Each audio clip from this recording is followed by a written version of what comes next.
Hey folks, Jeff Gonzalez with Trident Concepts, and today we're going over the field lubing of an M4 AR15 rifle. Couple things. First, I want to thank everybody who has commented or viewed the original video. And the original video is 13 years old. For some reason, some crazy reason, all of a sudden, everybody started watching it. We're at just under 500,000 views, and again, I want to thank everybody. Yes, it was old, but for that time period, it was state of the art. Anyhow, I wanted to come back around and do an updated video, not so much about the techniques or any of the products that we're using, but just in the AV technology world. All right, so let's talk a little bit about where this process came from. So back in the day, during the early parts of the GWAT, we were doing rifle classes almost every other weekend, and we were racking up thousands of rounds downrange through these things. And it was also the time period that we started to see a lot of lower quality or suboptimal rifle manufacturers that were really hitting the market, because again, it was all the rage. And what we were experiencing was a lot of downtime for the students. Now, if you pay a lot of money, you take time off, you buy all this ammo, the last thing you want to deal with is problems with your gun. It happens, but what we were able to basically observe is that there were certain patterns emerging. Right? We really couldn't do anything about the gun that you were bringing to the class, but what we could do was try to improve upon that performance by using this product as well as the process. Now, we were firing in a 3-day class, sometimes we were getting 2,500 rounds in those 3-day classes. It just depended on the client, the customer, and whatnot, but it was a lot. And so to minimize the downtime that the students were experiencing in the class, what we did was we started every morning off with a little GMT on how to apply the lube for the class. And the purpose behind that was to also mitigate or reduce, if not eliminate, the problems that we had with losing parts. So a student would go back, they'd be in a rush, it might even be, full day of training or a couple days of training, and we would lose parts. It got so bad that I would actually bring a spare parts kit just for students in those off chances that we had some missing pieces. So the purpose behind this was to eliminate you having to disassemble the firearm and to be able to do this and get back up on the firing line. So that's a little bit of history behind the process. Now, the actual product, which is Slip2000, we came into contact with through a good friend of mine, Pat Rogers, no longer with us, rest in peace, great man, amazing contributor to our industry. And one day we were sitting talking, and he's like, hey, have you seen this? And Jeff, if you knew Pat, he had a very thick New York accent. And so he asked me, have you seen this product? And he was in love with the product. And I was like, no, I haven't seen it. But he put me in touch with the owners. The owner and I had a conversation, and my buy-in was pretty simple. It's like, listen, Pat's recommendation is almost enough for me, but I really would like to be able to look the students in the face and say, hey, listen, we have tested this ourselves. It is good. And so he asked me, well, what do you want? And I was like, well, what would be great is if we could do a 6-month study where the students came to class and only used your lube product, and we had them degrease the guns before they came to the class. So in that 6-month period, that's exactly what we did. And it was an amazing experiment, and it was also an amazing experience because we got a chance to see a lot of things.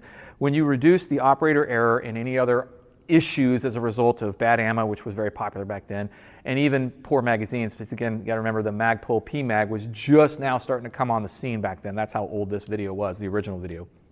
And so that was kind of like the process that we worked through. And after the 6 months, we found that, this product is every bit as what it is advertised as. And then we also learned a little bit more about how the product came to be. So back in the day, there was a bid for a grease to be used for fully automatic weapons back from my community. And all the products that were submitted for that contract were all grease-based, except for Slip2000. Somehow or another, they accidentally got into that contract, and as it turns out, they won the contract, but they couldn't be awarded the contract because it was specified in the contract that it had to be a grease. This is oil. So They awarded the contract and immediately drafted up another contract. They put it out. These guys ended up winning it, and so that's kind of how they started, and then their involvement with us. And to this day, we have asked only one thing from anybody that wants us to use their product: go through the same process that these guys went through. 6 months where we just do only your product and only in this field lube application process. Nobody's taken us up on that. So that's the history behind the procedures that we use, the process that we use, and the product. Now let's talk about the procedures in general. So first and foremost, you want to start with your firearm being unloaded. It's ideal that you lock the action open. From there, the first thing you're going to want to do is pull back on the charging handle, take your applicator here, I got a nice little needle point, and put 1 or 2 drops. In each of these points, it's only about 1 or 2 drops. You can put more on there if you want, but we've discovered that 2 or 3 drops is really all you need. 2 or 3 drops here. Once you've done that, we're going to flip the gun upside down. You're going to drop 2 or 3 at the upper part of the receiver. Notice how the charging handle is still to the rear. After you've done that, go ahead and close the action. The gas ports that are in the bolt carrier assembly is the next point, and you're going to put a drop or 2 in each one of those. And then there's another little gas port right there by those forward assist notches. Pull back on the charging handle just enough to expose the action, and you're going to put a couple more drops right where the bolt goes into the bolt carrier assembly. After that, just go ahead and work the action a couple times, and you're good to go. All right, you are good to go. So what does that procedure give you? What we discovered is it's going to give you about 500 on the low end to about 700, maybe 750 on the high end. You could almost get through a full day of training with us, which was about 1,000 rounds. You could almost do it. Towards the end of the day, you would start to see the sluggishness of the guns, particularly when, and again, back then, a lot of the guns that we were using were SBRs, and a lot of the guns that we were using were also equipped with suppressors, so we were really punishing the equipment back then, and that's why we relied on this product so much. So your mileage may vary, but even today in our classes, obviously the rifles that we see in these classes along with the ammunition and the magazines are a much better quality, so we don't see quite as many problems as a result of those issues, but still being able to apply this oil in this process has done wonders for everybody.